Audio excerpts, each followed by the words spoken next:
47,228 మంది పైన కార్న్ తినిపించి పరిశోధన చేశారు. ఈ కార్న్ తినటం వల్ల ప్రేగుల క్యాన్సర్ కూడా 25% రాకుండా నివారిస్తున్నది. ఇతర దేశాల్లో మలం ప్రేగు క్యాన్సర్ ఇప్పుడు కూడా మన దేశంలో బాగా పెరిగింది. ప్రేగుల క్యాన్సర్, కాన్స్టిపేషన్ ఎక్కువ రావడం. ఈ ప్రేగుల క్యాన్సర్ని కూడా రాకుండా చేయటానికి కార్న్ ఉపయోగపడుతున్నదని నిరూపించారు.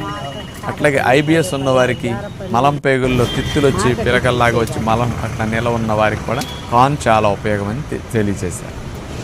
మనకు ముఖ్యంగా ఇమ్యూనిటీ ప్రేగుల్లో యాక్టివేట్ అయ్యి బాడీలో ఉన్న ఇమ్యూనిటీని కంట్రోల్ చేయడానికి మన శరీరంలో హెల్ప్ఫుల్ హార్మోన్స్, ముఖ్యంగా డోపమిన్, సెరటోనిన్, గాబా ఇట్లాంటి హార్మోన్స్ మనకు మెదడులో విడుదలవుతూ ఉంటాయి సంతోషంగా.